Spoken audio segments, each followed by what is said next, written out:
Previously on the Six Eye Sun Show.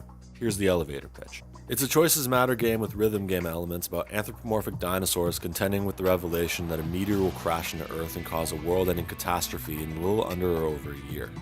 You play as Fang, a non-binary pterodactyl with punk rock aspirations, who must figure out how to make the most of the time they have left. Do they find friendship? Find love? Find themselves? The choice is yours. I briefly entertained the idea of doing videos like this and other demos, but I think I'm going to save my energy for the inevitable video I'd like to make when the full game becomes available. Until then, I'm just going to keep my head down and hope for the best. Goodbye Volcano High came to me at an interesting time in my life. I returned from a vacation that I've been looking forward to all year, and the comfort of returning home was quickly supplanted by what I felt was a lack of overarching goal for the remainder of the year. A couple of weeks later, I would assist one of my loved ones with a move to a different city. I was cash-strapped and had difficulty finding gainful employment again. I had been wrestling with a lot of ennui as we headed into autumn. A new vacancy in my personal life I could feel like a virus, a ubiquitous sense of malaise about my uncertain future. Given that it discusses these kinds of vacancies, these feelings of malaise, maybe there was no better time for me to play Goodbye Volcano High, but it's almost a little baffling that I did. I first saw the trailer in 2020 during a Sony State of Play that announced launch titles for the PS5. And perhaps it speaks to my gaming interests these days, but I'd be hard-pressed to remember anything from that presentation that stuck out so thoroughly in my mind. I saw something really promising in it, something I could tell I was going to be interested in. Truth is, though, I didn't really follow it too closely until 2 years later, where I slept like crap one night in February, and a chain of events that followed the next day resulted in me questioning why it hasn't come out yet, and taking more curiosity in its development. If you have even a passing interest in Goodbye Volcano High, you've probably heard tell of the struggle Co-op endured to get the game to market. If you're watching this video, there's a non-zero chance you may have even heard it from me. Despite its bombastic announcement on the world stage, this was ultimately a game by a small independent studio. I don't want to retread old ground needlessly here, but things went to hell in a handbasket for Co-op many different times in ways that could break lesser studios. Regardless of what I say in the coming hour, I do tip my hat to you, Co-op. I don't believe in curses, but I think this game endured past forces that would see it suppressed, and thrusting this game out of development hell and into the light is a hell of a thing. It's been a long road to get here, but some 4 years later, it's finally time for me to say it. I am Six Eye Sun, and this is my review of Goodbye Volcano High.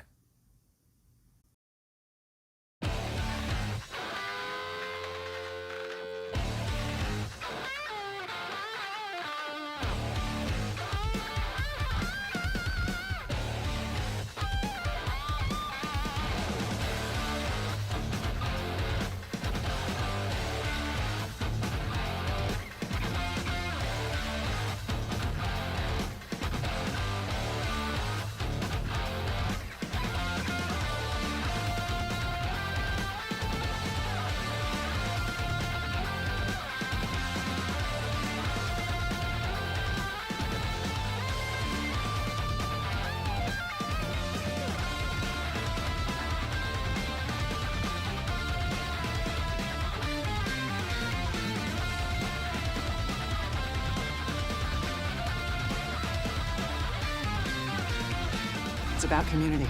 Nothing's worth doing till the end of all things if you don't have people to share it with. When it comes down to it, I'd rather have people I love with me when the meteor hits than piles of money and whatever else comes with making it. And I think you would too, Phil.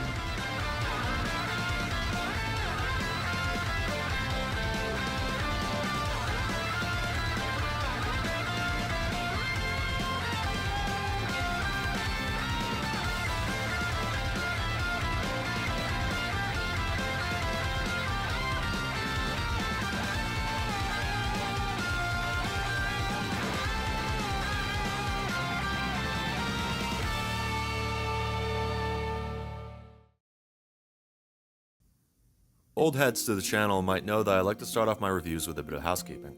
So just to get this out of the way because I'm sure it's on people's minds, I'm not going to be talking about Snoot Game during this video for a handful of reasons. Number 1, I've been there and done that. Number 2, I don't see any inherent value in comparing the two. And number 3, I think it would be the sporting thing to abstain from referencing it, not only because I think it would be Co-op's preference that I do so, but I think if I'm going to seriously engage with this game on a critical level, I need to cross-examine its factors within the boundaries of its own exclusive contexts. Watching my video on Goodbye Volcano High's first public demo is not compulsory to enjoying this video, but I would recommend you check it out because it may provide some context for some arguments that I make about the finished product. I have a lot of ground to cover here and a lot of thoughts on the game, so here's how I'm going to do this. I feel the discourse I've seen on this game has been dominated by people who see blood in the water and want to bash it in the game's skull for internet points. I'm not here to judge the 4 lifers in the mix either, like we all gotta make rent, but that's just not really how I do things. I found myself at odds going into this review because I don't want to make yet another video that only serves to criticize and ridicule the game at face value, because I don't feel the game deserves that. With that being said, I believe a decent amount of criticism lobbied against this game is completely justified, and I have my own notes on a lot of places where I think this game fell flat. To that end, I'm going to look over the entire game with the intention of approaching it as neutrally as possible, commenting on the things that I feel it does well, and playing script doctor in parts where it lacks. Naturally, this means that this review is going to contain full story spoilers for Goodbye Volcano High. I don't feel that watching this video is a worthy substitute for playing the game oneself, but I think I should preface this video with that disclaimer just to give people who really want to play it blind a chance to walk away so they can watch this video afterwards. So consider your spoiler warning given. Since this video might bring people in who are new to the channel, you should know that I'm going to be appraising this video game in a looser, more conversational style, and I wanted to throw out a general warning that I sometimes carry my points across with the use of coarse language and the occasional use of crude and suggestive humor. Maybe I might be overthinking this general warning, surely we're all adults here, but I want to throw it out there as a bit of a saving throw in case you might be watching this in the same room as your parents or someone else with a more delicate constitution. I'm going to be abridging certain segments here and there, but there's no denying you should probably have food, drink, and toilet paper on the go for this one. If you're ready, I think it's time to strap in.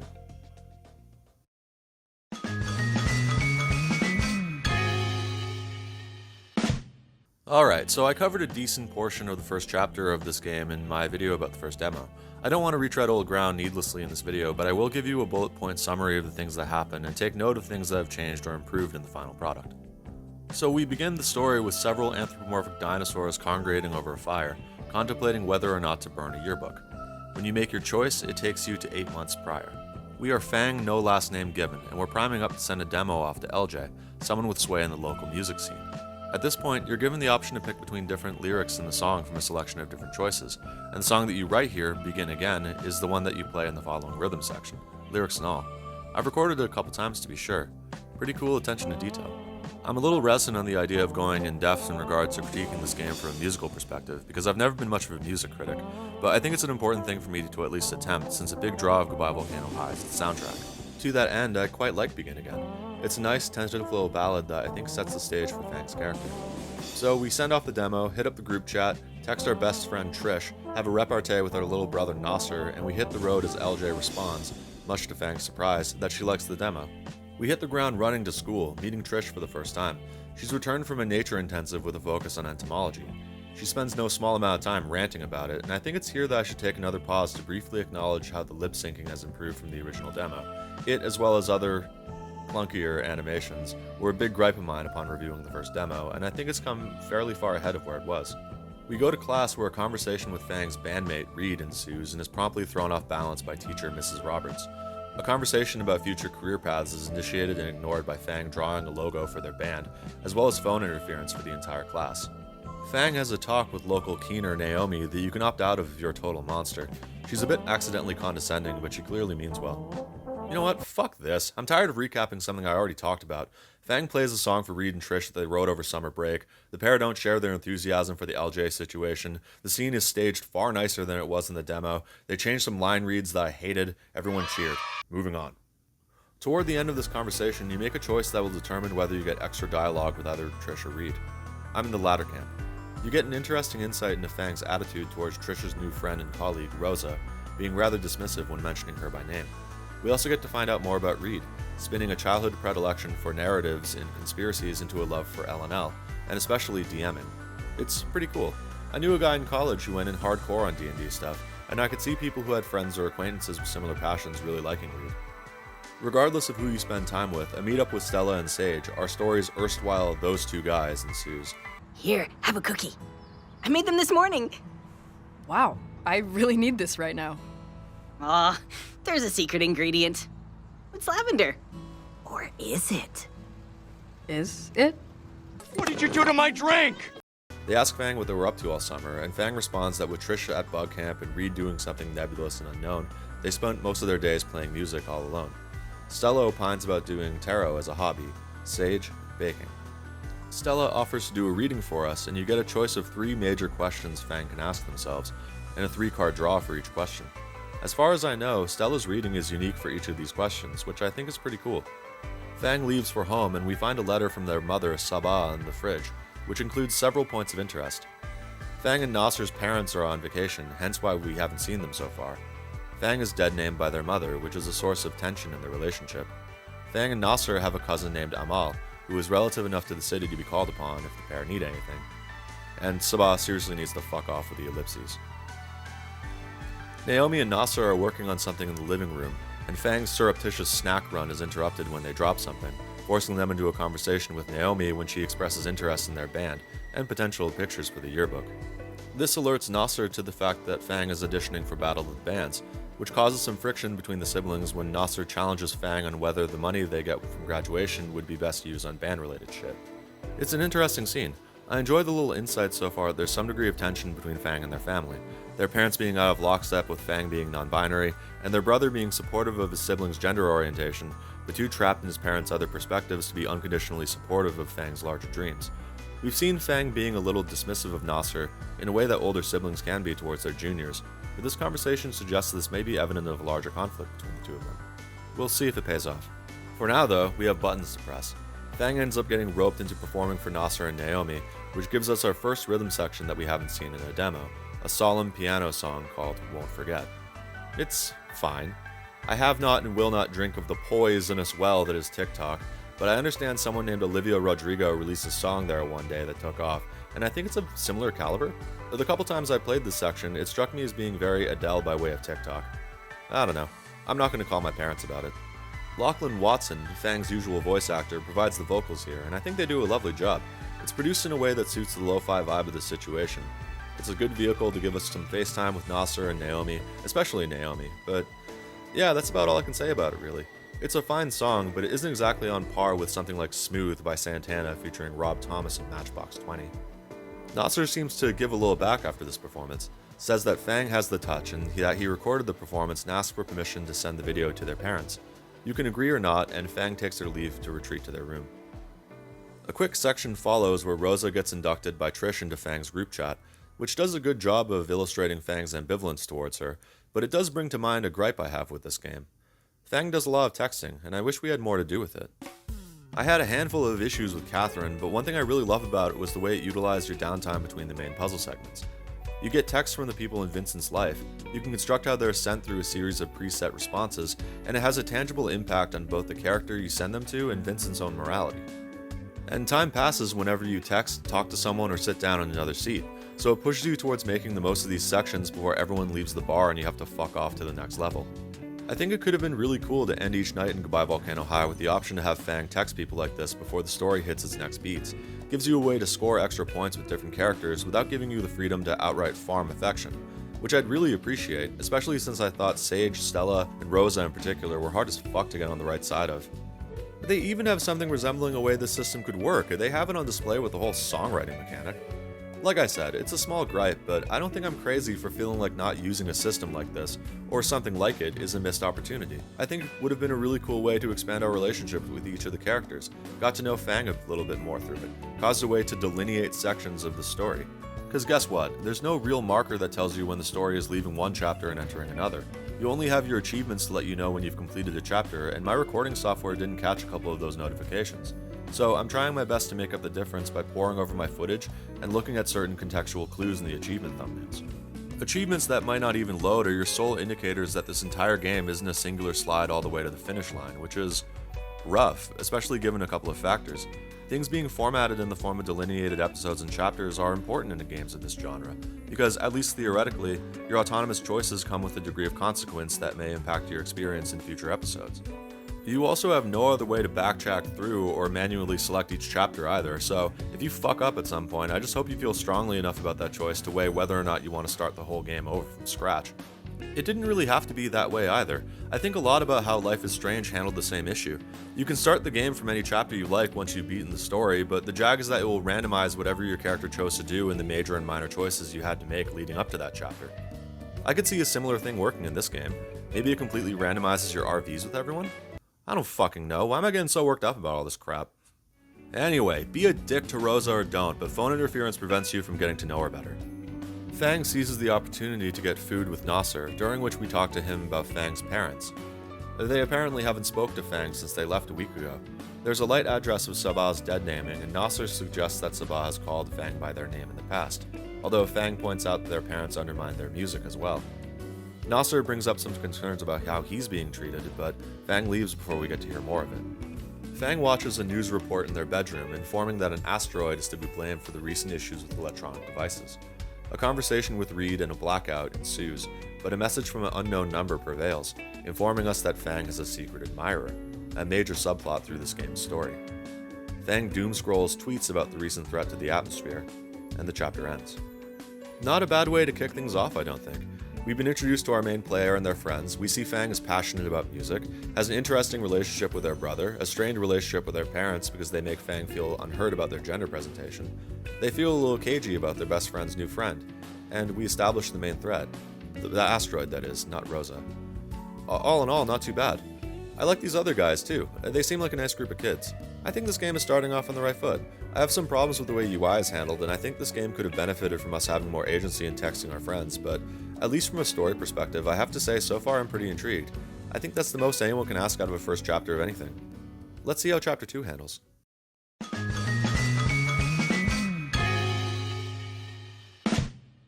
Nasser is in the kitchen, and you have the option to allow him to regale you with asteroid facts that he was sent by Naomi.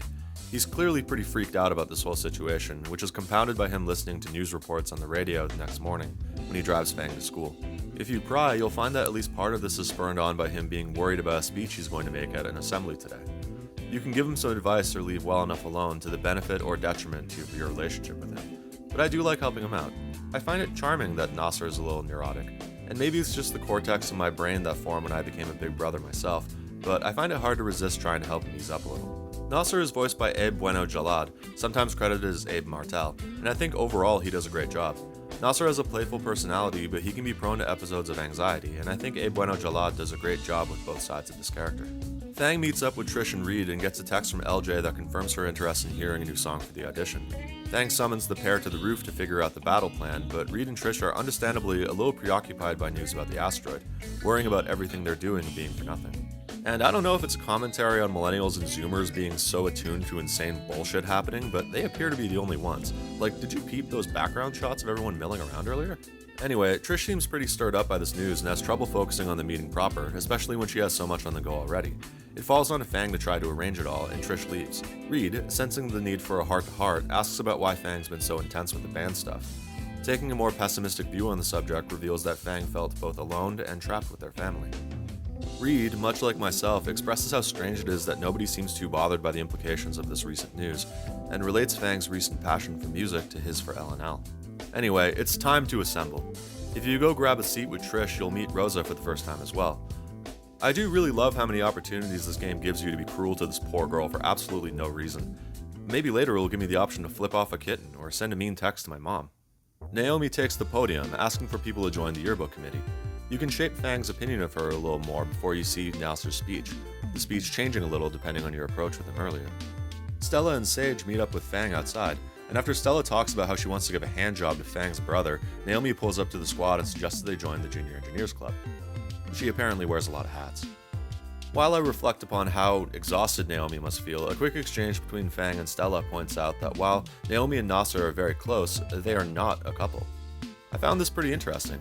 Narrative Reboots was a pretty consistent soundbite across news about Goodbye Volcano High's delay, and Nasser and Naomi being romantically involved was a big part of what we knew about these characters for a pretty long time. The lack of a romantic element in their relationship feels discussed in this particular scene in a way that kind of spells out that its absence is going to factor into the plot later. Anyway, if you haven't been a fucking dickhead to Rosa, you'll find a conversation here that reveals you have a locker next to each other. She uses Trish as an opportunity to talk about the audition and Fang's recent success. A talk in the music room with Reed and Trish reveals that Trish has her own anxieties about the asteroid, but Fang manages to pep up the group with a speech about the audition. You'll need to look for Fang's MIDI controller in their room after you decide on a song title. Afterwards, a rhythm section. This one is set to Reunion. I believe the song was used in the second trailer. Your mileage may vary, of course, but for my part, I think it's the best song we've seen so far in the game, and probably my second favorite in general. It does a nice job of storytelling as well. It showcases Fang's jealousy towards Rosa, shows time passing, the sort of slow burn of Trish's larger obligations against Fang's efforts with the band. Reed looking on. There's no accounting for different tastes, but for my part, I enjoy listening to Reunion divorced of its context in this game. The cutscene sells the atmosphere of this divide in Fang's relationship with Trish, and the rhythm section that's involved in it is satisfying to play. If I were grading this in the standard of Ontario report cards, I'd give it a resounding excellent. It's just too bad the very next part needs improvement. It's photo day at Volcano High, and after they destroy their MIDI controller ahead of the show, Fang has to arrange a quid pro quo with Naomi, fixing the MIDI controller in exchange for wrangling Reed for a senior photo. The only problem is that Reed has an irrational fear of being captured on film. I can't relate. Reed mentions earlier in the chapter that he has a predilection for rooftops, but I do like that if you decide to mess around and try other places, you get other people's perspectives on him. You catch up to Reed eventually, and you find he's chill with doing it on the grounds that Fang play along with the character arc for the L&L campaign. The photo is finished, Trish completely obliterates the photo set after Mango slime times it, and Naomi makes an appointment with Fang to fix the MIDI controller. I guess it's vaguely refreshing that Fang's bargain with Naomi didn't devolve into some one small favor type bullshit, but hot off the heels of a rhythm section that told a very emotionally charged story about Fang's relationship with Trish becoming more strained, it rings a little hollow. It's kinda giving bland distraction. Our reward for sticking through it is that we get more interfacing time with Naomi as a result, and it brings with it some interesting insight into her as a person. Her and Fang get to share a calm moment as Naomi reflects on her love for more tactile work. I really like what we've seen in Naomi so far. I'm a pretty laid-back fella, so I've always had a soft spot for Type A personalities. I think they're adorable. They must be so goddamn tired all the time. Anyway, a good relationship with Trish will net you a scene where you two sacrificially burn something before a show. This is ridiculous. If I can't find something nice to wear, I'm not going. Fang thinks that Trish is running late, but it turns out that she showed up earlier to help Rosa set up. I do really love that it gives you the option to completely flip out at her, and maybe I just have decent emotional regulation, but I always found it a little hard to take. LJ takes the stage and sets it appropriately for the audition to come. The stakes are high. We just saw some idiots get axed, Fang's coveted spot in Caldera Fest is on the line, and here comes a rhythm section. Let's fuck it into the mattress. Remember how I said earlier that Reunion is my second favorite song in this game? Don't Call is the first. I think it's a phenomenal song. We're going to hear it again, this being an audition and all, but I wanted to give it its flowers for just being a solid emo rock song in general. I find it very evocative of something from The Devil and God or Raging Inside Me. Yeah. Anyway, LJ thinks that you got the juice. The day is won, Fang and the gang celebrate, you take a selfie together, and the chapter comes to a close. I think Chapter 2 is great. It furthers the story and these characters in a satisfying way, and it's host to the best two numbers in this game, in my opinion. I don't think even Goodbye Volcano High's harshest critics can deny how impressive its soundtrack is, but I think Chapter 2 really shows us its best, as well as giving us a satisfying marriage to its thematic elements in the process. It's just unfortunate that this is probably the best it's going to get, at least for a little while.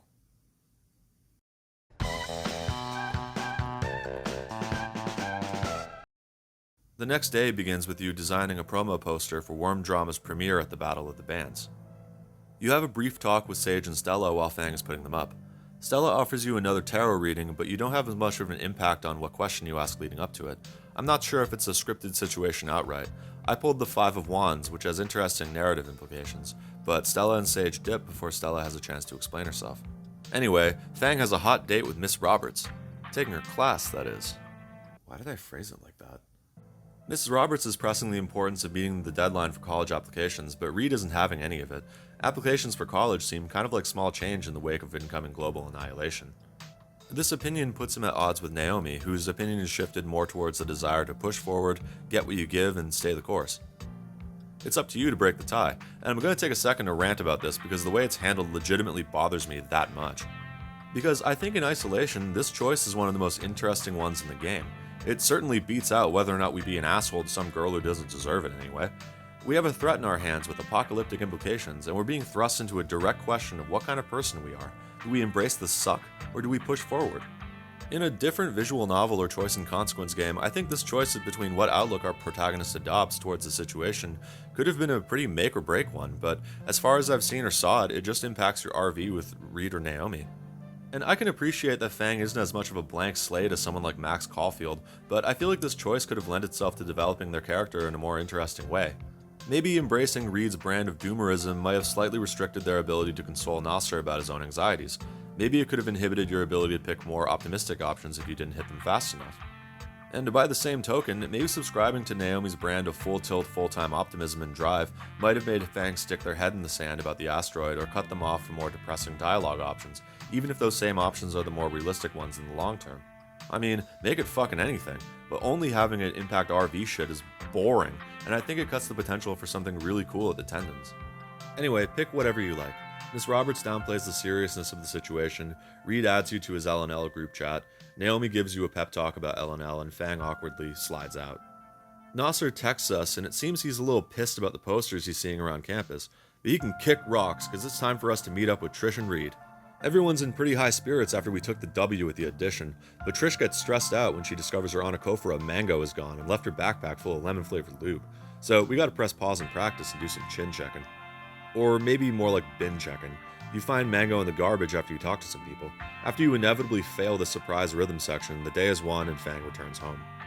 Fang has a talk with her secret admirer and discusses how ambivalent Trish seems to be around the whole Battle of the Bands thing.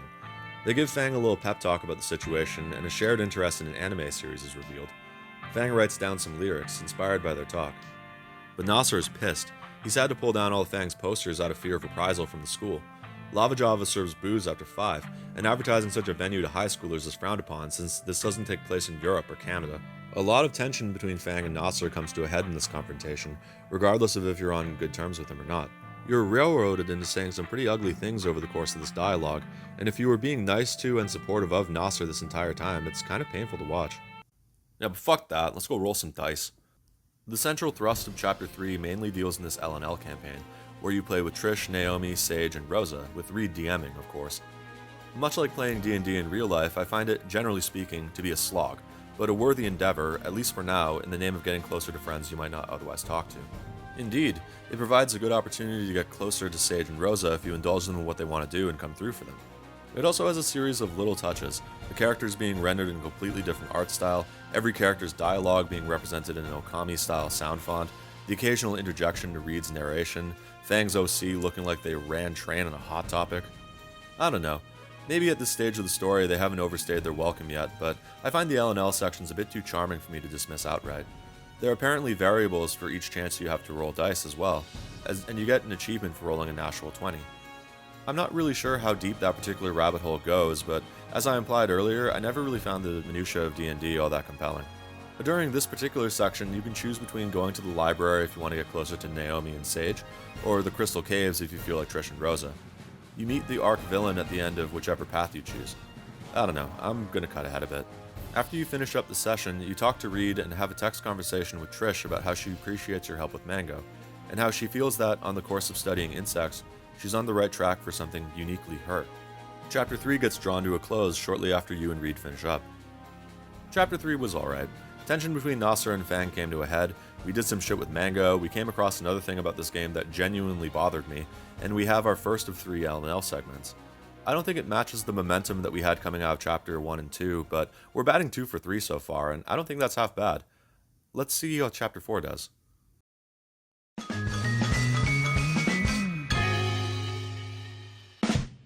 After Naomi and Nasser have an assembly about college applications, Fang and the gang hang out in a meadow by the sea. Commiserations about the future unfold, and college plans are discussed while Fang talks about the band taking off after Caldera Fest. A scene with Fang in their room plays out after this, and they're having a talk with their secret admirer, whom they've dubbed Pretty Hero. It seems pretty apparent that Fang is deep in their head about the future in this leg of the story, as they ask Pretty Hero about their long-term plan. Turns out they want to go into fashion, and they show off a magical girl-inspired top. The two come the closest to discussing meeting up in person, and they have a talk about seeing the world in the same way.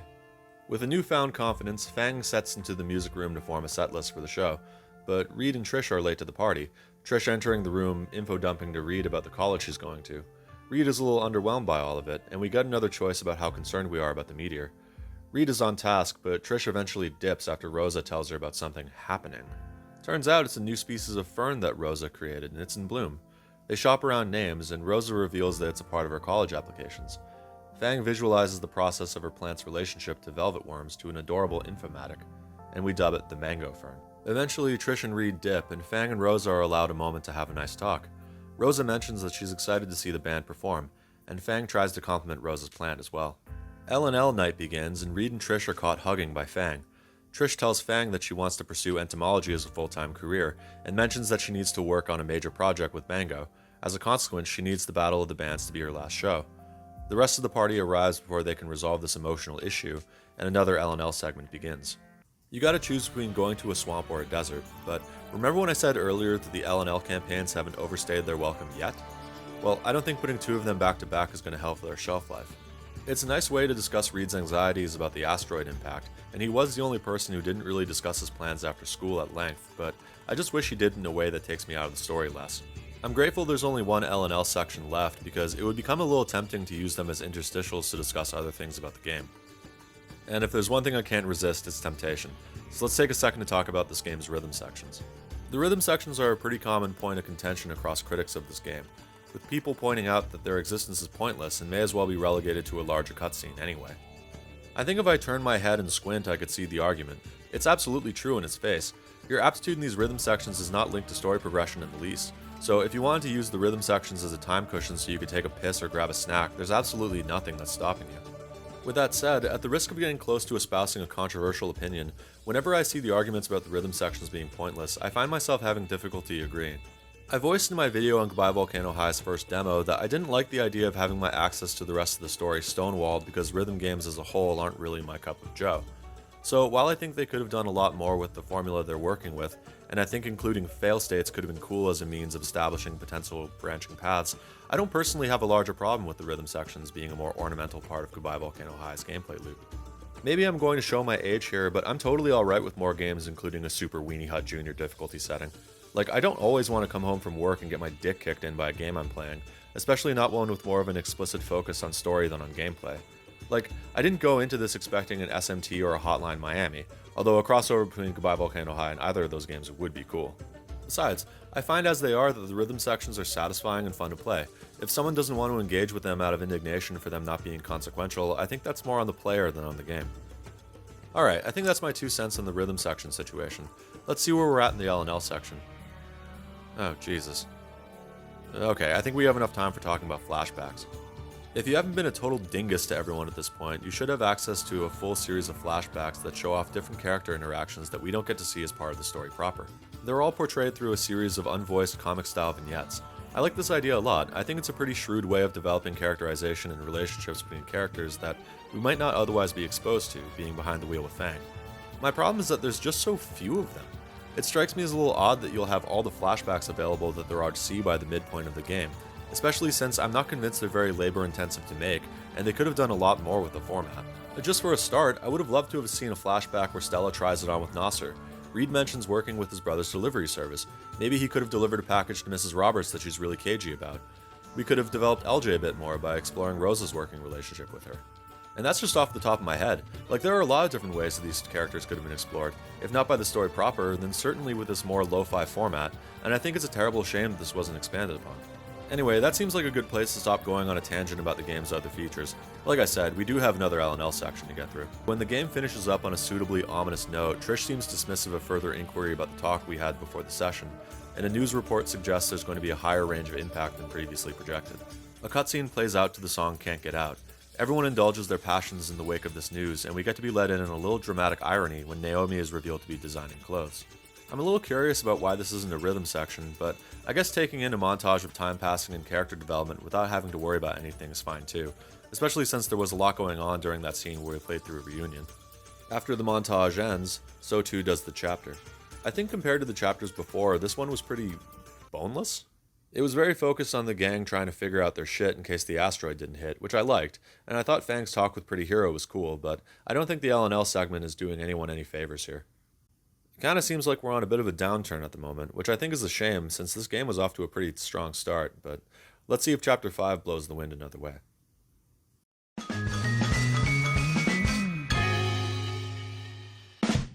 Nasser and Fang have a talk ahead of the Battle of the Bands being the next day. Nasser apologizes for the fight you had earlier and gives Fang some advice on power posing in hopes that it will boost their confidence. You have the option to apologize to him too, which I greatly appreciate.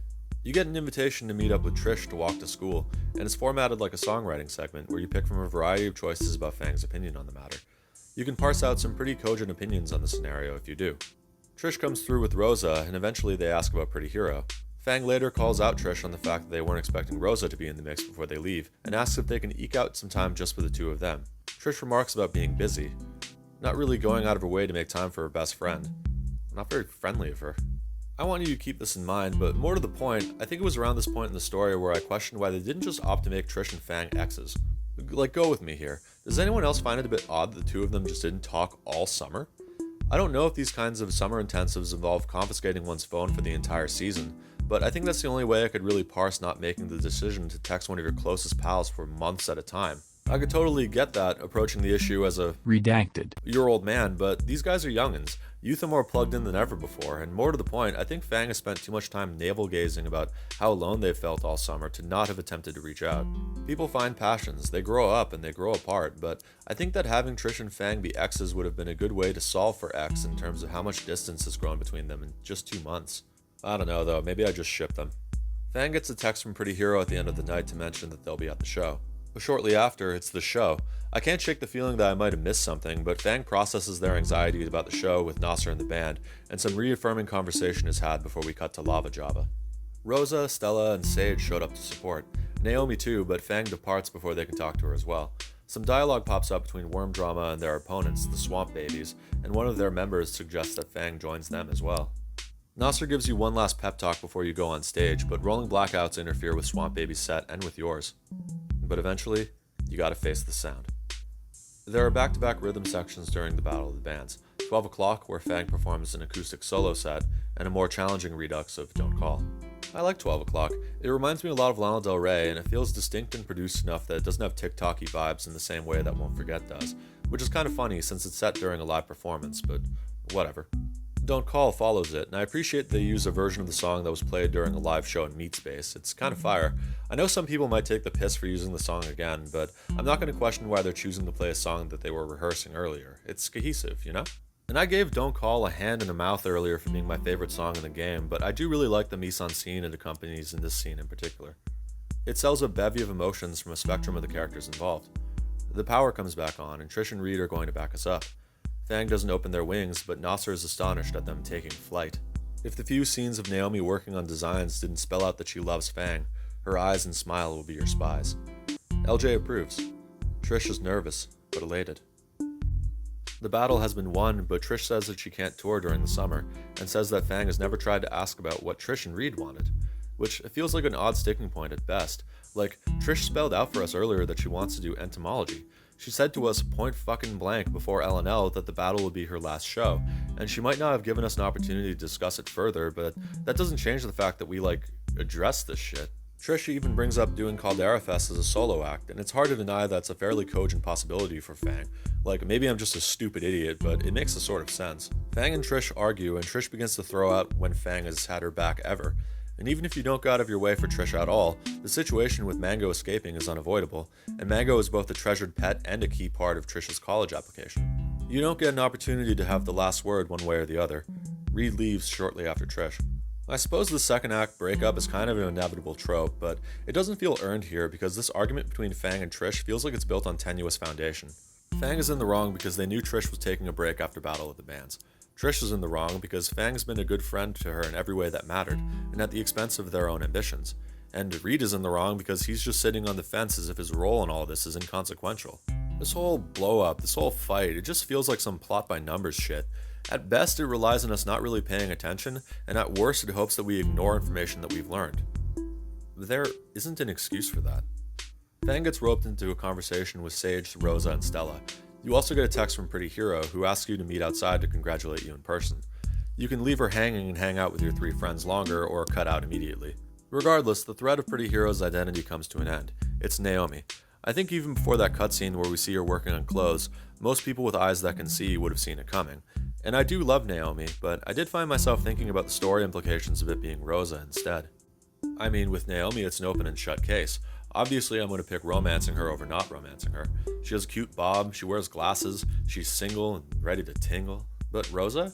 She's a wonderful, sweet character that Trish clearly adores, like to the point where I wonder why they didn't address a more romantic element to their relationship. I think Rosa having feelings for Fang would have been a way to introduce a genuinely interesting source of conflict into this story. There have been some people that have argued that Fang is selfish and bullheaded, but I think giving us opportunities to act on that would have provided some excellent dimension of the character and conflict of the story.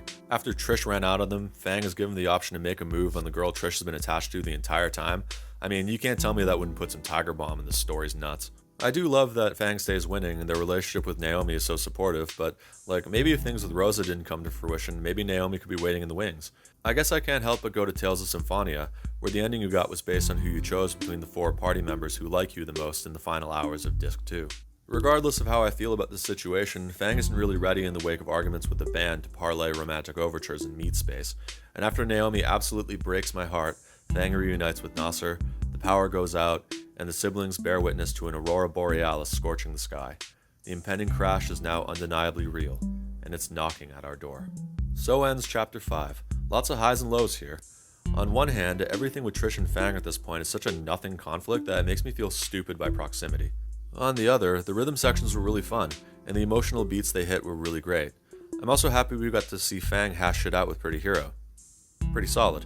Capping off such a tense circumstance with the reveal of the impending crash, the sheer horror of the moment, ends Chapter 5 with what I would consider to be Goodbye Volcano High's most elegant emotional stroke. I'm sorry to say, but I don't really think the rest of the game comes to match the energy we see on display here.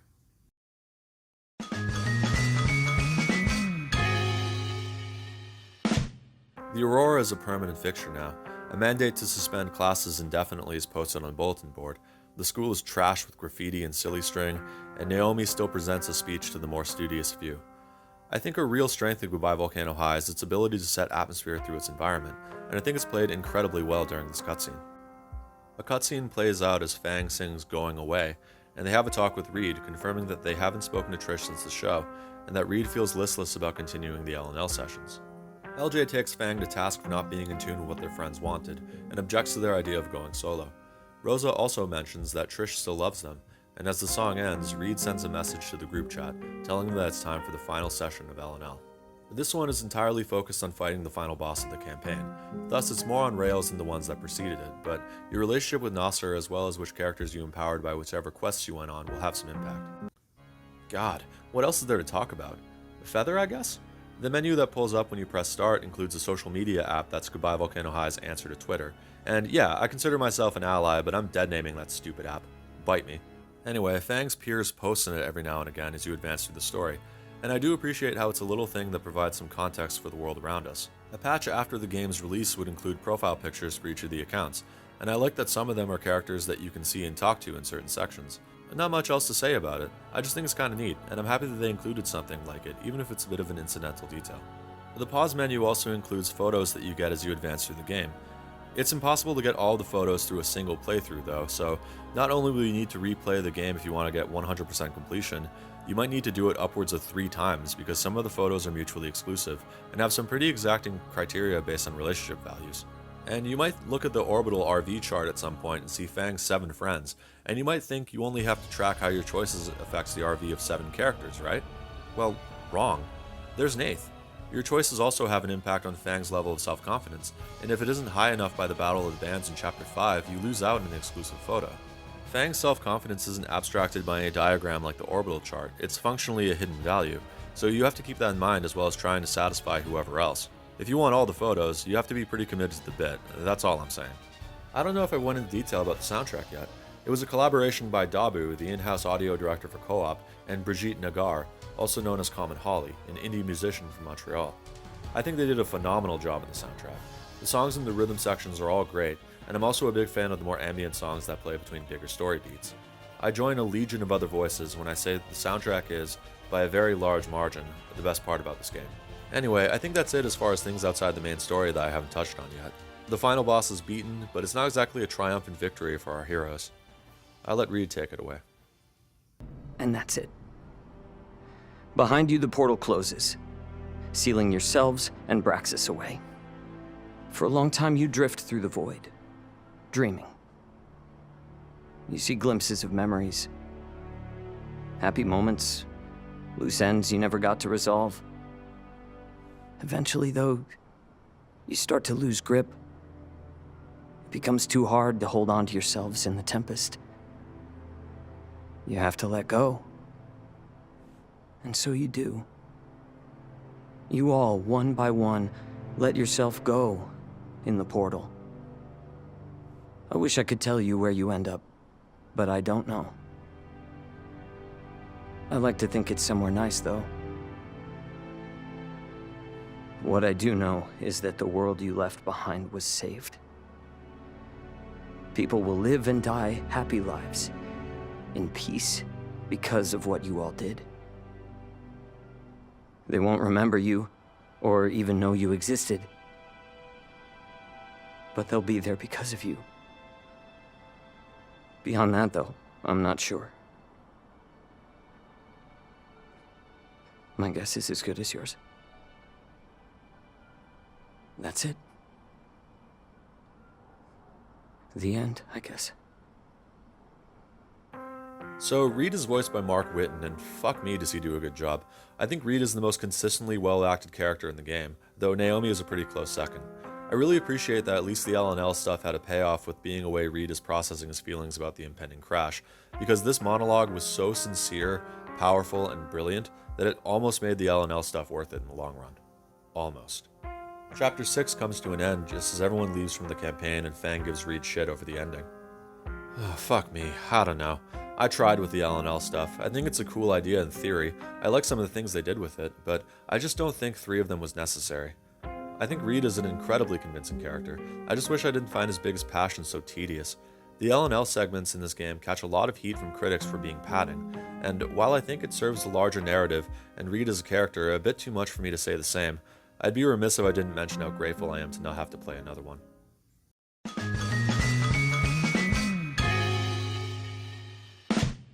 Fang invites the group to the beach after L&L and gives them an impassioned speech about how they want to be around them when the end comes.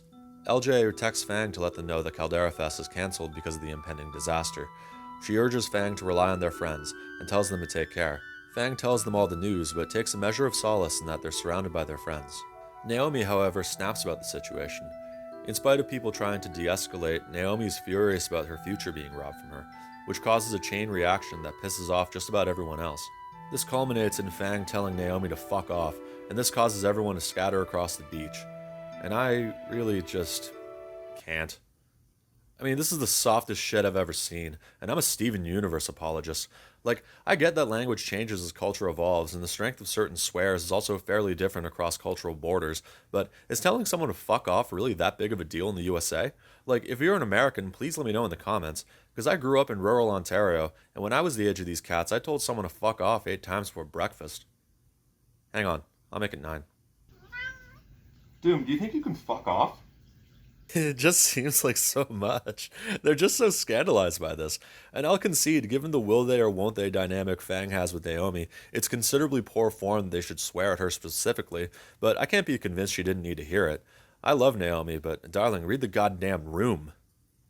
So we gotta fight for our group, and the game has us do so by having us gradually pick between the ones we got closest to in order to talk to them about the incoming disaster. I like these moments a lot, but I wish more of the anxieties some of these characters explored in these moments were more present in the proper narrative, because I think it strengthens some of these characters beyond their passions. Like, I'm not endeared to Sage because of his love for cooking. I'm endeared to him because I also wrestle with whether or not my small efforts really matter in the wake of increasingly sweeping and insane global circumstances. I would have loved to have seen more of that guy before the end of the game, you know? And it's not as if I was half-assing my relationship with Sage either. I pulled through for him in other playthroughs. He has some really trenchant insights and a nice trans-solidarity moment with Fang if his affinity is high in Chapter 4. But there's a foundation for a really great character there, and I don't think he was given room to blossom. It bothers me. You also have the option to pick whether or not you want to be romantic with Naomi, but you won't see any footage of me not romancing Naomi. She may have schmolled out a bit there, but god damn it, she's our schmoll. I see some confusion among the members, so let me just clarify. A schmoll is a dude with a good heart who kind of sucks. Fang and Trish pack up their baggage, and the stage is set for Fang and the gang to put on a show on the roof of Volcano High itself. Naomi apologizes for her freaking out and volunteers the yearbook to be burned, both in the name of Fang and Trish's pre-show ritual and to symbolize her letting go and living in the present. Regardless of your choice at the beginning of the game, the book gets burned. Thus marks the end of Chapter 7. I think the impetus for the entire group fracturing off in the way that they did is just so silly, but I think that the character moments that it brings to the table are emotionally effective. I just wish we got to see more of that throughout the main story.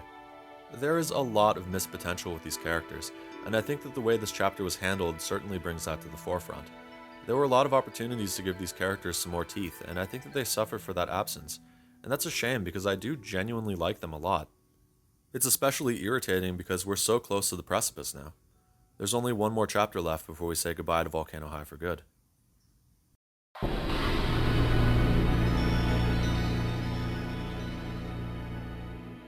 This chapter begins with Fang waking up in bed. 48 hours left to go, and Fang is making plans with the rest of the cast to put on a Neo Caldera Fest at the school. You can hang out with Naomi or Trish later, depending on your relationship with them, but as I am a romantic to the end, we're going with Naomi. Nasser teases Fang ahead of their date, and we eventually cut to a picnic on the beach with Naomi. Naomi also reveals that she made Fang an outfit for the show that we can choose to wear or not. I want to take this leg of the final chapter to observe how well I think Allegra Clark portrays Naomi. I don't know if I've seen or participated in a lot of her other work, but I think she captures the intention of this character who rips with passion but is incredibly awkward in a way that feels very lived in. Oh, you don't have to wear it, and it's totally cool if you don't. But we kept talking about your songs, and it just inspired me to make this outfit. But I know you probably want to wear your own thing for the show, but just in case. Anyway, I made you an outfit, but yeah, that's a surprise. I love Naomi. If you don't, I just have this to say. Who's mad? Who's mad? Naomi also revealed that she told her parents about Fang, and that they're happy but were a little formal.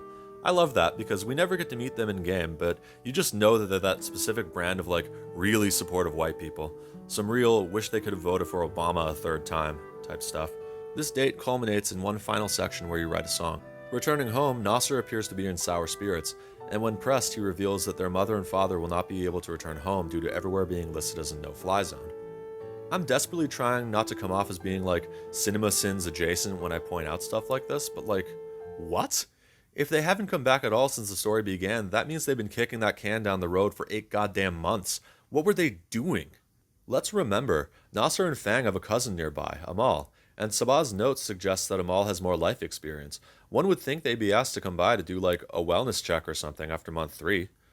It's clearly meant to be an incredibly emotional moment. Fang breaks down in Naomi's arms and digests the news with Trish and Reed later, but I'm just so blown away by the parental negligence here. Can I have a hug? You, Dad! More importantly, keeping Fang and Nasser's parents so far in the background makes me detect an unspoken inability or unwillingness to further contend with the dilemma that's posed earlier in the game, and that you encounter if you get close to Rosa. How the intersection between being queer and coming from a more traditional culture can sometimes be a fraught experience. For the unique strides this game has made to represent different identities, I think this game is made lesser for the fact they didn't do more with that part of Fang's character by this point in the story. They established that part of their character as early as Chapter 1, and they never bring it across the finish line in a satisfying way. It's irritating, and more than that, I find it unfortunate because I do appreciate the attempts Goodbye Volcano High makes at initiating that discussion. I just wish there was more follow-through. The trio ends up throwing a party on the beach that night in an attempt to get Fang's mind off the matter, and we cut to our final day, where we find out that Nasser can't make breakfast or take Fang to school because he's too busy planning things out with Stella. Hey, apropos nothing, but do you think she ever ended up giving him that handjob? Shut up. Sit down, you Reed and Trish pull up to pick up Fang in the van with the logo you made spray painted on it, and we rock up to our final destination, the roof of the school. We get to examine some students and their last posts on social media. I think this is also your last chance to check out new posts on Feather. Everyone shows up to greet Fang, and Nasser calls the parents of the year one last time. Fang shares one final moment with each character. Nasser hypes us up and we grab our guitars. The rubber meets the road, the asteroid is about to meet the Earth. This is the last rhythm section. The final rhythm section of the game is set to Pretty Heroes, an incredibly upbeat song that shows off a montage of everyone helping set up the show and assorted little moments throughout the year. Pound for pound, I think it's probably the weakest song on the soundtrack. It hits the emotional beats it sets off nicely for the finale, but I wouldn't listen to it outside of the game, so I'm afraid it still gets cleared by Smooth by Santana featuring Rob Thomas and Matchbox 20. I also watched this montage and wish that I got to experience some of these moments through the story proper, not least of which being Volcano High's goddamn prom, which is like a staple of American high school stories. I guess they had to make room for the L&L segment somehow. Fang ends the show and the game with an encore of Reunion. As they spread their wings, we fade to white, and we cut to credits. God damn it, we're done. That was a fucking wild ride. It still remains crazy to me that I got to see the credits roll in this game at all. Getting to play this game after all these years, getting to talk to you about it, well, it makes me want to count my blessings. I guess all that's left for me to do is try to tie up my experience playing this game with a nice little bow. So here goes nothing. Goodbye Volcano High is not a game I can recommend without a certain degree of reservation. It had what I think I could describe as a clumsy first impression, releasing with a considerable amount of bugs, not least of which being one with controller inputs that caused me to have to reboot the game no less than 14 times during my first playthrough. Even playing this game months later, there are issues with the script that feel amateurish, sections that were pushed too hard, features that weren't pushed hard enough, and if you ask me, I think the premise of this story lost a lot of blood when it transitioned from an M-rated script to one retrofitted to a T-rated audience. You have to forgive a lot of technical shortcomings to see the good in this game, but I think that between its art direction, soundtrack, voice talent, and characters, Goodbye Volcano High has a lot of good things on offer. I follow Co-op on Twitter, and I see no small amount of people testifying through the grapevine about how affected they were by an emotional journey with queer characters at the epicenter of its narrative. It makes them feel seen, and I'll be damned if I try to shortchange the kids in something like that, especially since not only are some of these cats hot off the heels of a cataclysm of their own, but the pickings were pretty slim for queer characters to be represented positively in any medium back when I was a kid. From both a gameplay and representation perspective, I don't think I would recommend Goodbye Volcano High before I recommended Read Only Memories, Nausea, or Scarlet Hollow, but I'd rather live in a world with Goodbye Volcano High than one without it. Maybe I won't be beating the sentimental allegations anytime soon, but even though I have a lot of issues with it, even though it may not be for me, it feels uniquely good to see this game finally come out, even in spite of everything that stood in its way. There will be those that bang the drum about how it doesn't matter anyway because it plays into the bury your queers narrative by the end, but I think that's a disingenuous talking point that misses the forest for the trees. Love may not be the thing that saves us when the stars start to fall, but in the end it will still matter to me that the love was there.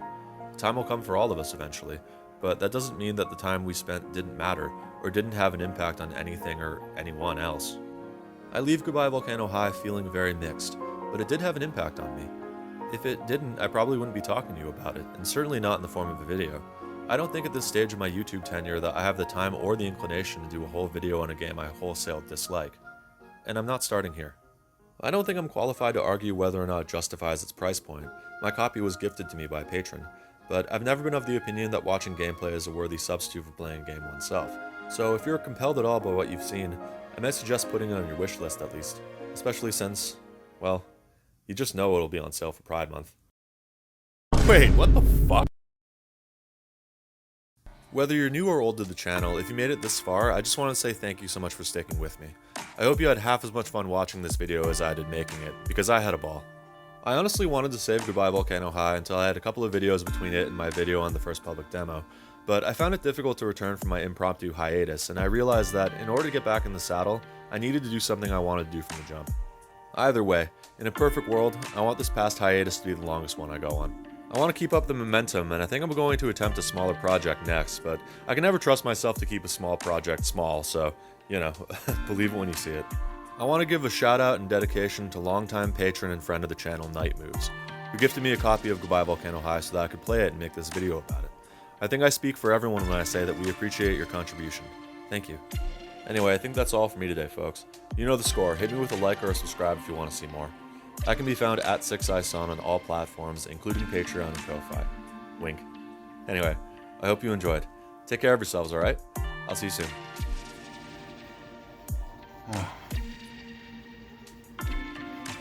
I'm sorry, buddy. I was trying to be funny for YouTube.